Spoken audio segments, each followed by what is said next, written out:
On today's Prophecy in the News, we're going to talk about knowledge, forbidden knowledge. Gary Stimman has written another article on time travelers of the Bible, where he discusses the dimension of God, and he calls it heaven, knowing up from down. Heaven. You know, JR, everybody, I think without exception, wants to go to heaven. Some want to go on their own terms, saying, I did it my way. Others, well, we know the true way to get to heaven, and that's through Christ. And by the way, he says it's the only way.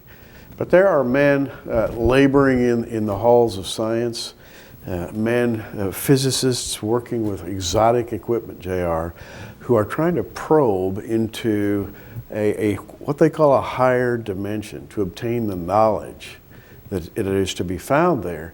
And the Bible specifically refers to this as forbidden.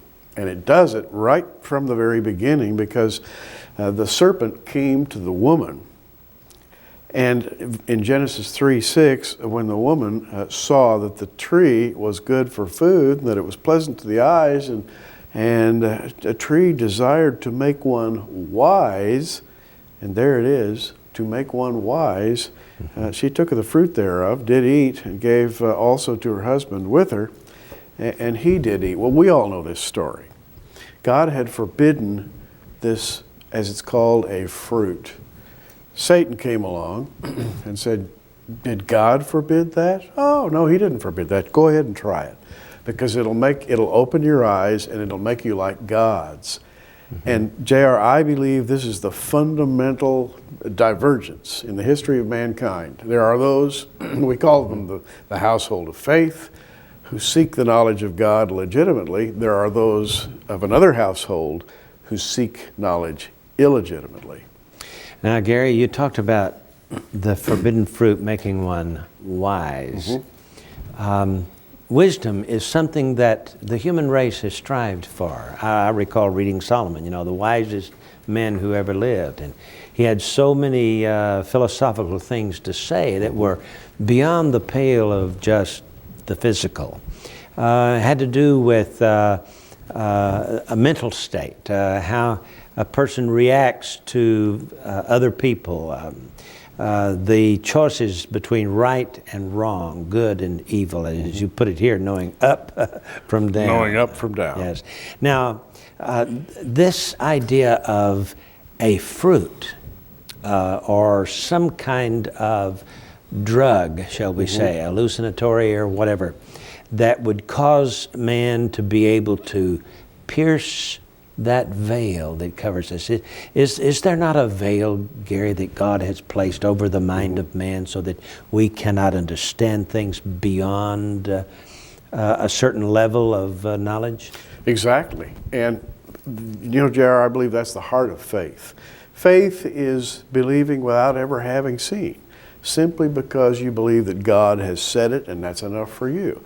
The faithless wants to see with his own eyes. And there are examples of such faithless people. They're called wizards, they're called shamans, they're called necromancers, astrologers, they're called soothsayers. In the Middle Ages, they were called alchemists. They wanted to turn lead into gold.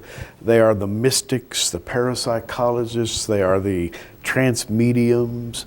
There are people who claim to be able to work signs and wonders in various countries in the East. JR, these are the people who are tampering with that forbidden knowledge. Now, there is a knowledge that is forbidden. Yes. Can you in some way describe for us what might be involved in this knowledge? Well, JR, the physicist today is talking about something called the strong nuclear force, which he says it's the most powerful force in the universe. And if you could actually isolate it and learn to manipulate it, so say the physicists, you could literally create something out of nothing. You could turn on a machine and create a block of gold right in front of your eyes, or whatever else you wanted to create, with no penalty of any kind. In other words, with just the slight expenditure of energy, you could create matter. So they say, and they are trying to get their hands on that strong nuclear force, which I believe the Bible describes in Hebrews 1:3, where it speaks of the Creator, Christ, upholding all things by the word of his power. In other words, holding matter together, holding time, space, energy, matter, and motion together, all by the word of his power. That's what the physicists refer to as the strong nuclear force.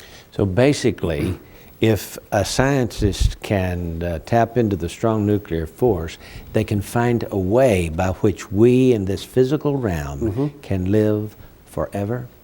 Yes, that would be part of the spin-offs. In other words, you could synthesize anything your mind could imagine. Now, that sounds good until you think about the horrific possibilities of a despotic power getting a hold of this kind of knowledge. That's sort of Antichrist stuff, you know? Now, Gary, after this life is over and after history has run its course and heaven comes down in the form of the holy city, New Jerusalem, we will know as we are known. Absolutely. Is that right? We will have that knowledge, but it will not be forbidden at that time. Right. Nor will we have achieved it by illegal means. So what makes it forbidden today? What makes it forbidden today is that if men were able to obtain it and use it, they would use it for all kinds of sinful, selfish, greedy purposes. And they would use it to control other men in dictatorial fashion. In other words, they would misuse the power. Now, Satan came to Eve and he said, you can have this forbidden knowledge. Just partake of this fruit that is able to open your eyes. I think that referred to the mental capacity, don't you? And to make you wise. So wisdom beyond man's normal ability to be wise. Is that what we're looking at? Exactly. The force. The force. The force. to use the terms that used in Star Wars, the Force. Luke used the Force. What is the Force? Well, it's that trans-dimensional, what is it? Power. That if you learn to concentrate in a particular way, you can use that power. JR, that's illegal. The Bible terms that as illegal. Yes. Now you may recall that when God spoke to Moses, Moses wanted some form of this power. He wanted to see God. And yes. God said, if you attempted it, you couldn't live. So there is a force or another world or trans-dimensional reality, whatever we want to call it. If man were to have the ability to go there, he might not be able to survive this thing. Let's talk about the angels who came down and tried to impart some of this knowledge to early men. What happened? Well, in Genesis 6, the sons of God came to the daughters of men, and they set up little areas of control. They set up kingdoms, if you will, on earth. And they brought illicit knowledge down from heaven to earth. As Peter and Jude speak of it in their epistles, they left their first domain, they came down, they brought illegitimate knowledge to man. They brought some knowledge which we might call legitimate, the metallurgy, for example, and formulation and compounding and the various arts and sciences, but they also brought some illegal knowledge with them, particularly mental knowledge. And drugs? And pharmakeia, you know, the old idea of sorcery. Now, there is a book called Beyond Einstein, written by Michio Kaku, and he talks about a cat trapped in a box. I'm not sure we'll be able to get to the entire thing, but let's start talking about that, Gary, and maybe we'll finish it after the break. And we can do that. Jared, what happens when physicists begin to probe for this trans-dimensional knowledge? They come to a place where they can't explain what's going on. And Dr. Schrodinger, back in 1935, brilliant physicist, said, it's like a cat trapped in a box with a bottle of poison gas. And you can't peek inside the box. Somebody asks you, is that cat dead or alive? And you can't tell. And then you say, well, you know, there's a Geiger counter connected to that little bottle of poison gas, and And if we bring some uranium close to that box, it'll trip the Geiger counter, break the bottle, and the cat will die. Well, in order for you to know whether the cat's dead or alive, you have to know at a subatomic level how that uranium is going to emit energy, and it's impossible mathematically to know. And on that basis, you have to say the cat is both dead and alive at the same time. Now, that just doesn't make sense, but that's modern physics for you. That was 1935, but Yes. since then they've done a lot with nuclear force, haven't Oh, they? yes.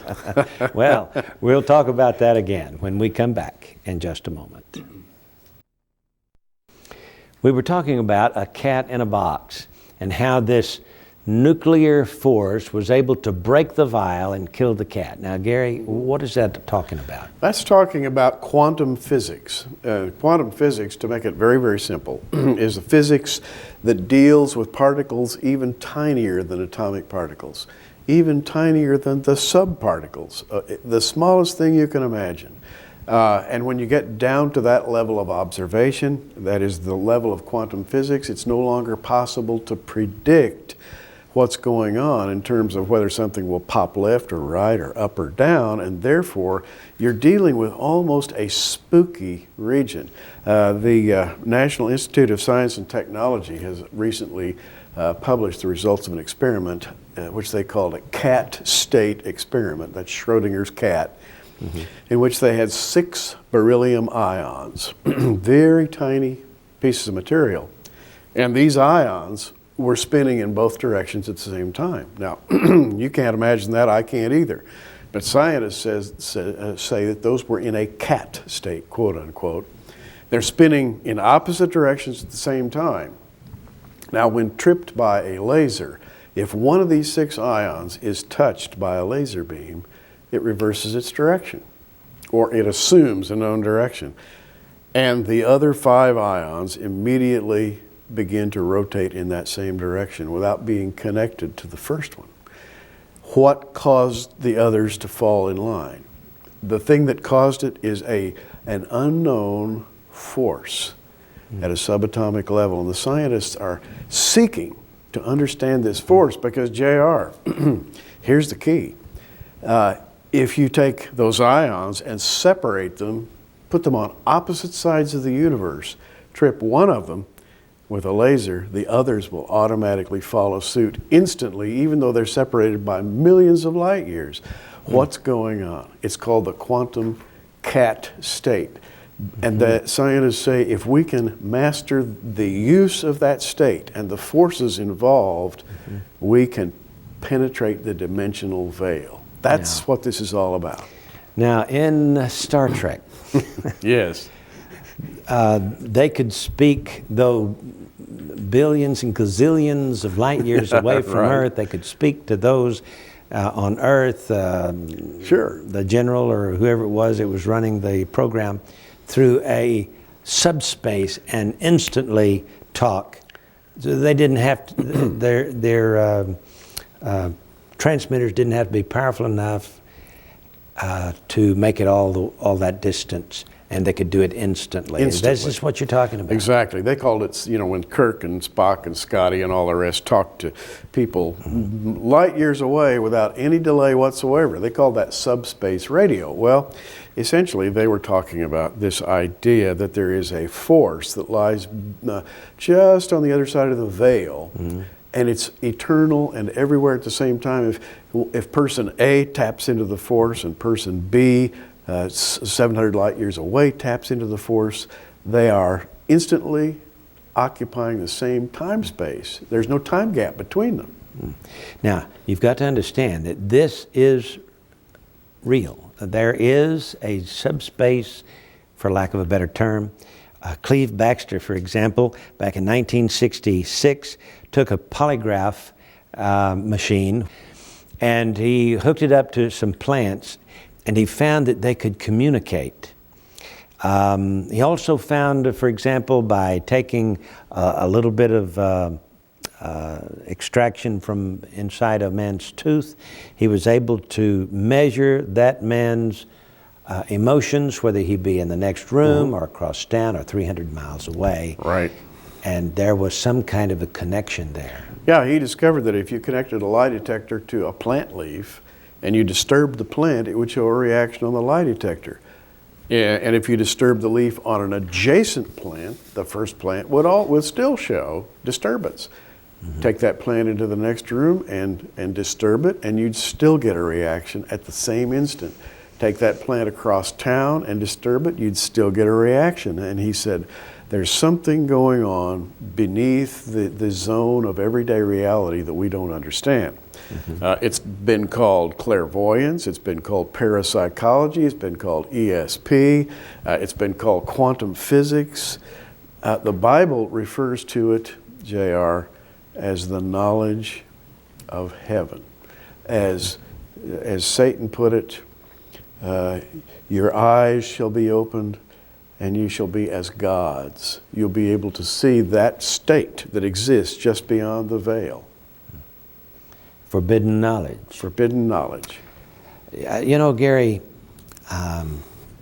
this idea that there is an indefinable force, cannot define it, Yes. cannot quite understand it, but it's out there somehow, some way. God originally put a veil over us that we would not be able to penetrate and see that force. There are times throughout the Scriptures when certain men had visions, Yes. saw angels, conversed with God.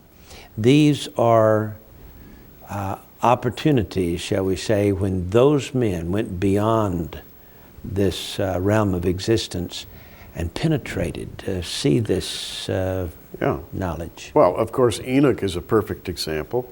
He walked with God. God took him.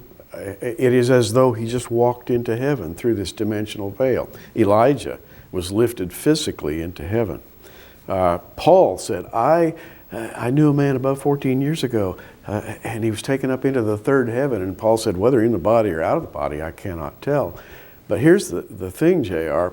Paul said, I saw and heard things while I was up there that it's not legal for a man to speak about. That's that forbidden knowledge. One day, by faith, we're going to have that knowledge through Jesus Christ. Scientists want it right now. God says, Isaiah 55, 8 and 9, for my thoughts are not as your thoughts, neither your ways, saith the Lord. For as the heavens are higher than the earth, so are my ways higher than your ways, and my thoughts higher than your thoughts. This is that separation. We are not supposed to pierce the veil into the realm of God but in our own strength, but rather through faith. We are creatures of faith in the Lord Jesus Christ. In God's own good time, He's going to bring us into this knowledge. I think we are destined for this knowledge, don't you? Yes, we are. He wanted us, however, in this world, not to have access to that knowledge because He wants us to be able to make our decision between right and wrong, good and evil, for God and against Satan, by faith. He wanted us without being able to physically see beyond this realm. He wanted us to be able to make a decision. And otherwise, it wouldn't be by faith, would it? No, it has to be by faith. And Jared, this goes back to the days after the flood, when the men said, let's build a tower that'll reach all the way to heaven. Well, you can't build a tower high enough to reach to heaven, and yet they had some kind of idea that they could get there. And God looked down, and the Lord said, behold, the people is one, and they have one language, and this they begin to do. And now nothing will be restrained from them, which they have imagined to do. They were seeking that forbidden knowledge of heaven in their own strength, and God acted to stop them. It is not for us on earth to seek that knowledge. And yet today, modern quantum physics is probing deftly at the veil, trying to get through, and they're almost there. They're almost there. Wow. Well, listen, when the children of Israel went through the wilderness, there was a Shekinah glory pillar of fire by night, cloud by day, that guided those people. and provided manna dropping out of nowhere onto the ground for them to eat each morning. And when Moses spoke to the rock, or struck the rock, from nowhere, from rock came water, rivers of it. Where did it come from? Well, there is something beyond our realm that can be opened up and enter into this realm. And one of these days we'll be there. But we must go through Jesus Christ. He's the only one who can lead us there.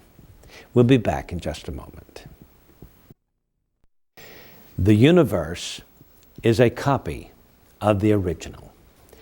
Before God spoke the worlds into existence, before what scientists call the Big Bang, Gary, there was a real world, a real universe, and everything truly physical. And J.R. will understand the reality of it. As I conclude this article, I write, the bizarre paradoxes of creation are peacefully reconciled in the person of Jesus Christ. He is the underlying force who can only be perceived in the act of faith. He is the word of creation. He is love. Mm-hmm. Love. There's more to that word than we could possibly comprehend. Oh, yes. If you don't know Christ as your personal Savior, trust Him today, then you'll be prepared for that future knowledge, and it'll make your head spin. This is J.R. Church and Gary Sturman. Until next time, keep looking up.